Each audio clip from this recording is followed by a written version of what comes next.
Rewmi 24 TV. mu mel ne Youssou Ndour jamono yi kon daal dina rek génn ci gouvernement bu Macky Sall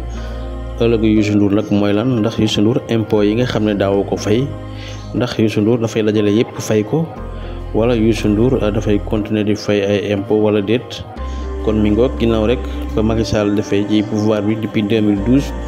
ba nga xamee ne rek mi ngi ci 2023 kon Youssou Ndour daal dinay génn rek ci gouvernement wu Macky Sall bi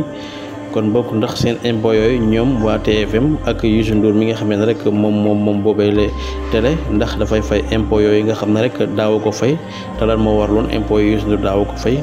kon bokk ndax Youssou Ndour dana fay impôt wala du ko fay kon bokk mi ngoog Sénégal daal fii la toll ñu gis ne rek gouvernement bi moom boo fa nekkee ba nekkatoo fa rek lu bari luñ la mayoon dañ koy nangu kon ndax Youssou Ndour impôt yi di samp laaj di wax ne ndax impôt yooyu da koy fay wala du ko fay ndax dafay continuer di nekk ci politique bi wala dafay bàyyi politique kon mi ngoog moom Youssou Ndour ginnaaw ba mu xamle na rek daal dinay génn ci gouvernement bu Macky Sall mi ngoog kon.